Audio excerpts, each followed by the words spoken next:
हरिहंताणं नमो सिद्धाणं नमो आयर्याणं नमो वज्राणं नमो सवसाणं। अभी द्वितीय पर्व यानी सेकंड चैप्टर है। ओम नमः। अधांतर जम्बूद्वीप के भरत क्षेत्र में मगध नाम से प्रसिद्ध एक अत्यंत उज्ज्वल देश है।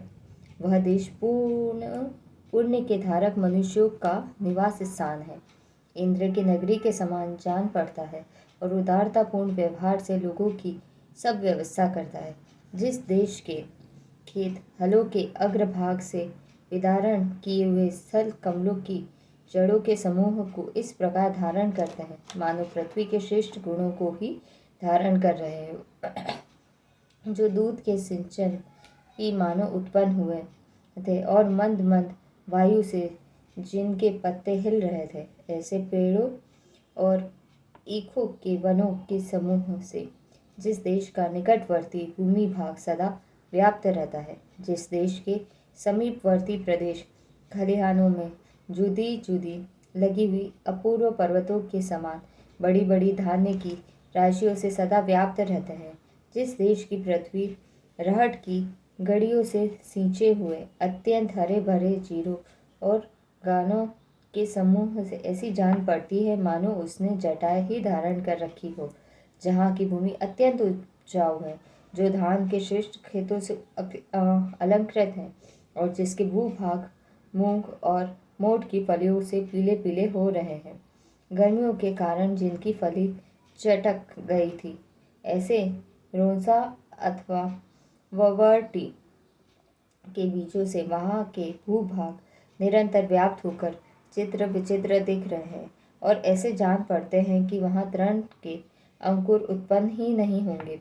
जो देश उत्तमोत्तम गेहूं की उत्पत्ति के स्थानभूत खेतों से रहित है तथा विघ्न रहित अन्य अनेक प्रकार के उत्तमोत्तम अनाजों से परिपूर्ण है, बड़े बड़े भैंसों की पीठ पर बैठे गाते हुए ग्वाले जिनकी रक्षा कर रहे हैं, शरीर के भिन्न भिन्न भागों में लगे हुए कीड़ों के लोभ से ऊपर को गर्दन उठाकर चलने वाले बगले मार्ग में जिनके पीछे लग रहे हैं, रंग बिरंगी सूत्रों से बंधे हुए गड्ढाहों के शब्द से जो बहुत मनोहर जान पड़ती है, जिनके स्तनों से दूध जल रहा है और उससे जो ऐसी जान पड़ती है मानो पहले पिए हुए क्षीरोदक को अजीर्ण के भय से छोड़ती रहती है, मधुर रस से संपन्न तथा इतने कोमल की मुँह की भाप मात्र से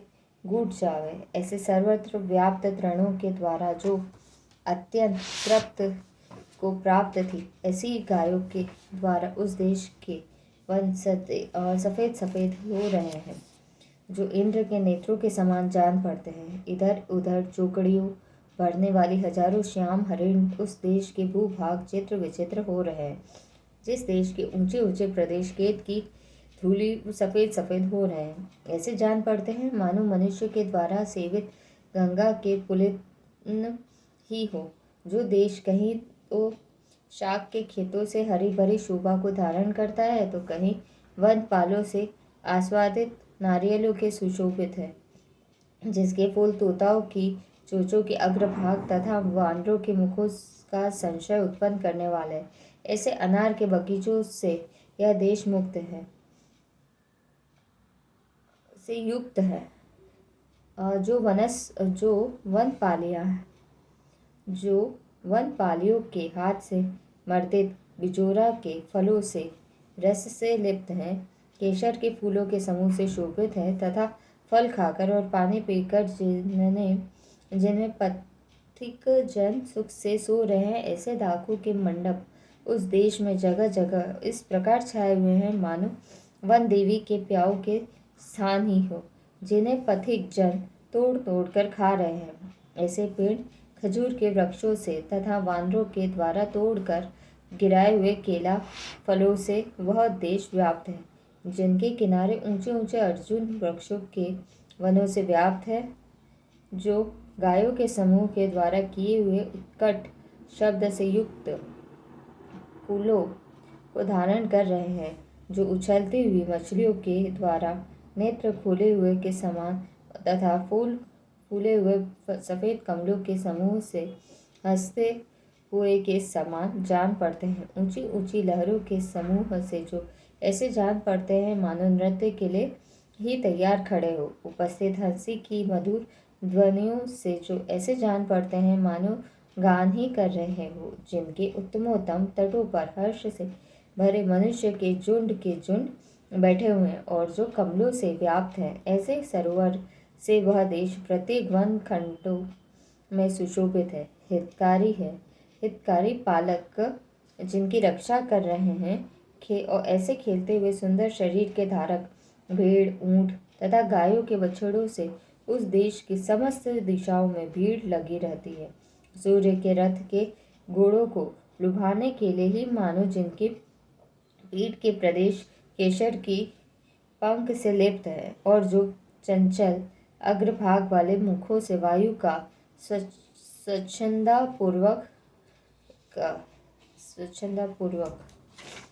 इसलिए पान कर रही है मानो उसके उदर में स्थित बच्चों को गति की वेग की दिशा ही देनी चाहती हो। ऐसी घोड़ियों के समूह उस देश में व्याप्त हो जो मनुष्य के बहुत भारी गुणों के समूह के समान जान पड़ते हैं तथा जो अपने शब्द से लोगों को चित्त आकर्षित करते हैं। ऐसे चलते फिरते हंसों के झुंडों से वह देश कहीं कहीं अत्यधिक सफ़ेद हो रहा है। संगीत के शब्दों से युक्त तथा मयूरों के शब्द से मिश्रित मृदंगों को मनोहर आवाज से उस देश का आकाश सदा शब्दमान रहता है जो शरद ऋतु के चंद्रमा के समान श्वेत वरद तथा निर्मल चारित्र के धारक है। पक्ष में श्वेत वर्ण गोलाकार है, मुक्ता फल के समान है तथा आनंद के देने में चतुर है।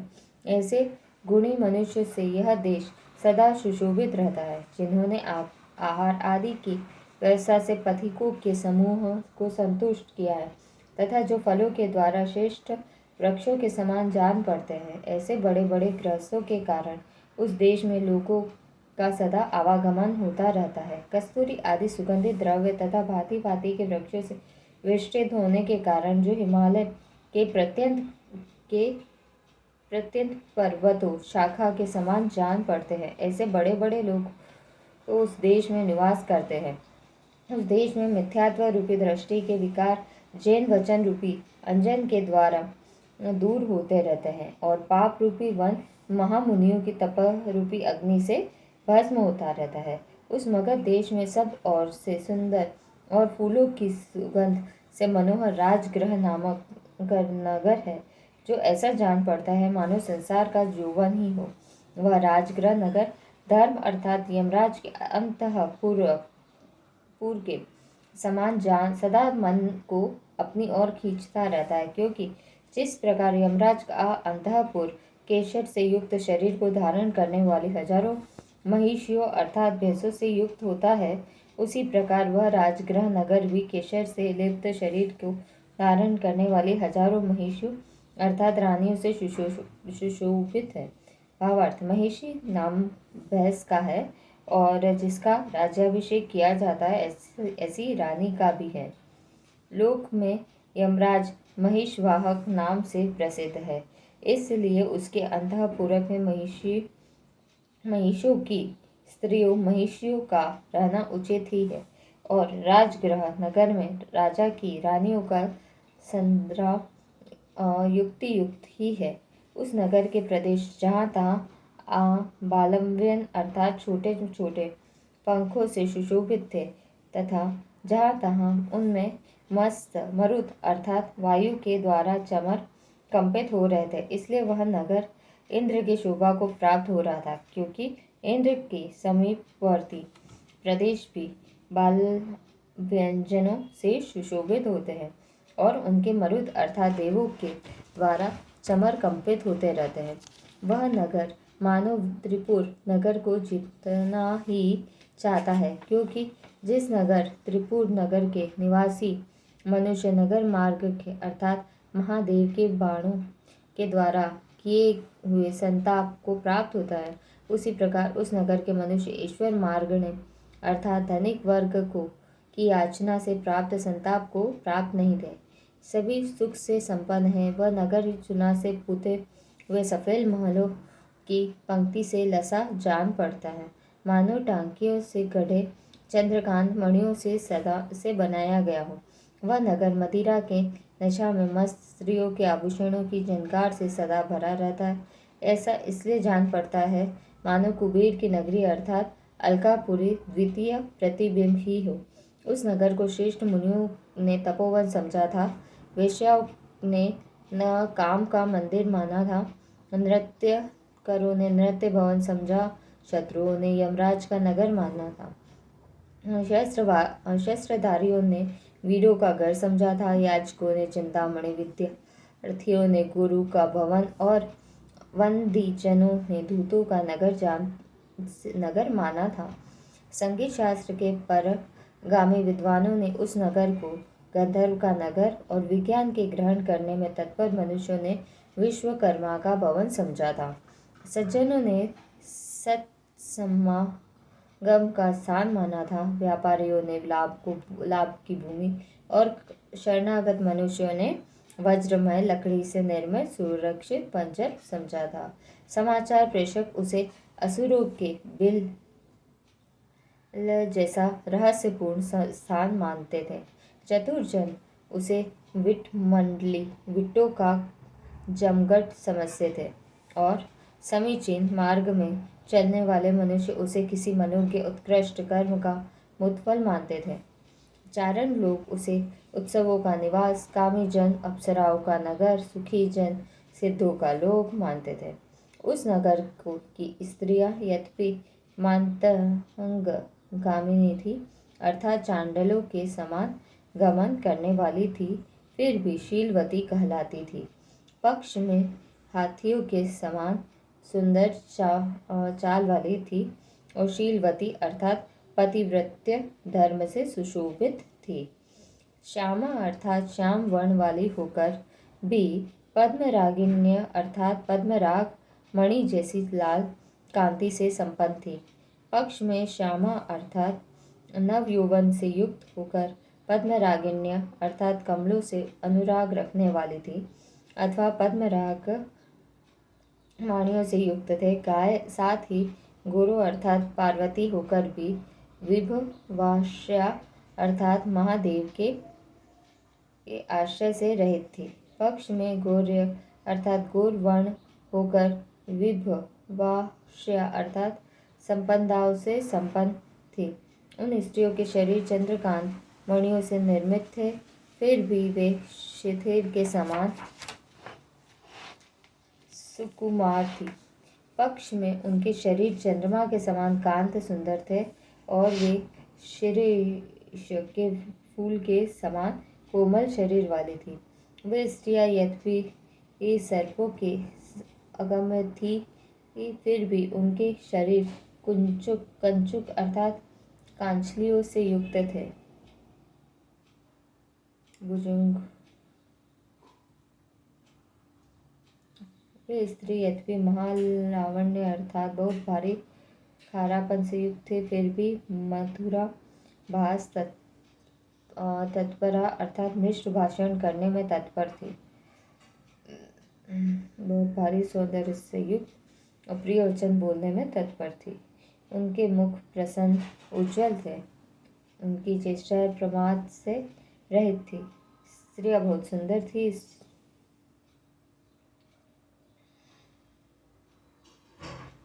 वे सदाचार से युक्त थी, उत्तम भविष्य से संपन्न थी।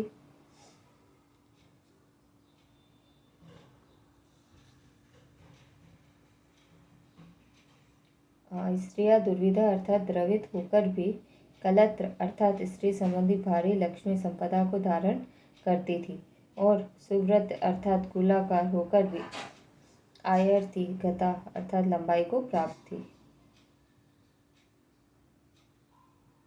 उस राजगृह नगर का जो कोट था वह मनुष्य लोक के अंत में स्थित मनुष्योत्तर पर्वत के समान जान पड़ता था तथा समुद्र के समान गंभीर परिखा उसे चारों ओर से घेरे हुए थी। उस राजगृह नगर में श्रेणिक नाम का प्रसिद्ध राजा रहता था, जो इंद्र के समान सुवर्ण धर अर्थात ब्राह्मणादि समस्त वर्णों की व्यवस्था करने वाले, पक्ष में लाल पीले आदि समस्त रंगों को धारण करने वाले मनुष्य को धारण करता था। वह राजा कल्याण प्रकृति का था, अर्थात कल्याणकारी स्वभाव को धारण करने वाला था। इसलिए सुमेरु पर्वत के समान जान पड़ता था और उसका चित्त मर्यादा के उल्लंघन से सदा भयभीत रहता था।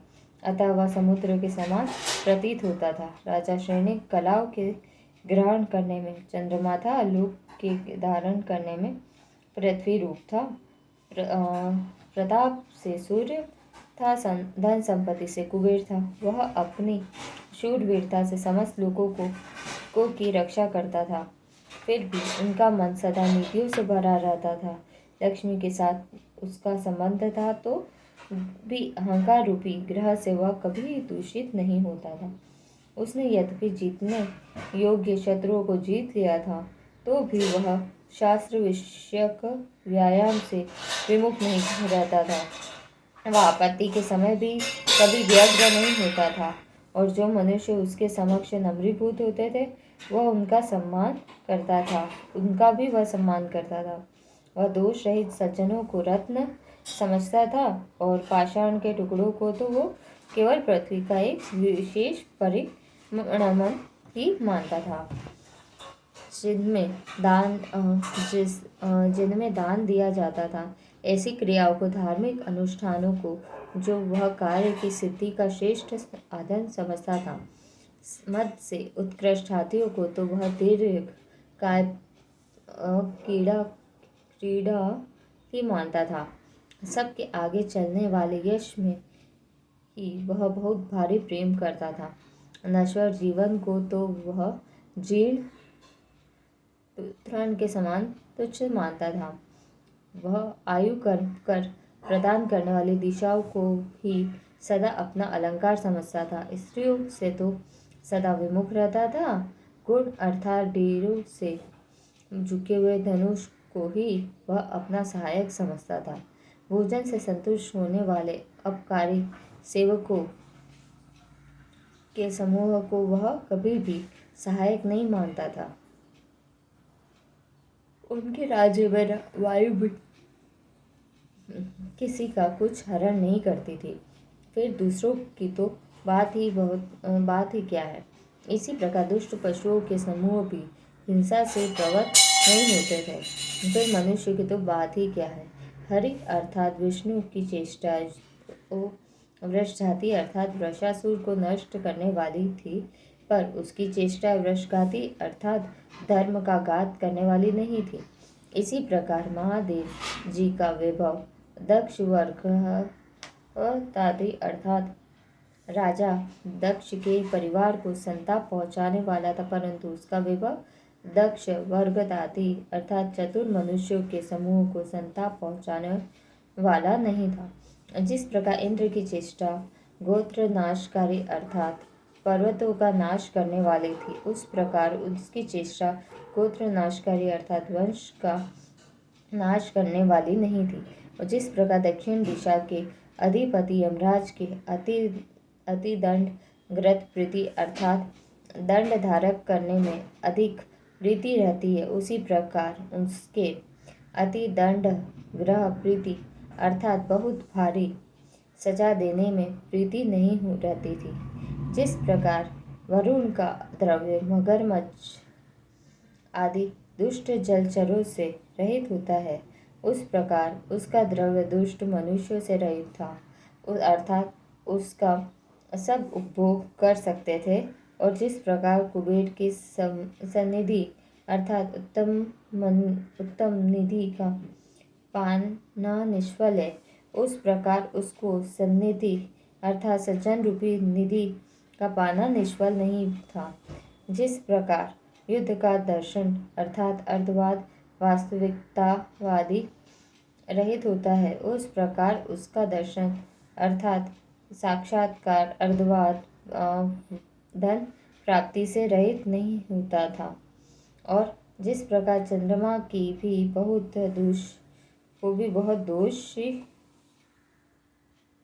दोषी पदातिनी अर्थात कृष्ण पक्ष से रात्रि में उपहत नष्ट हो जाती, उस प्रकार उसकी भी बहुल दोषों पदातिनी अर्थात बहुत भारी दोषों से नष्ट होने वाली नहीं थी। याचक ओम नमो सिद्धाय नमो सिद्धाय नमो आयत्याय नमो विजयाय नमो सवसाय।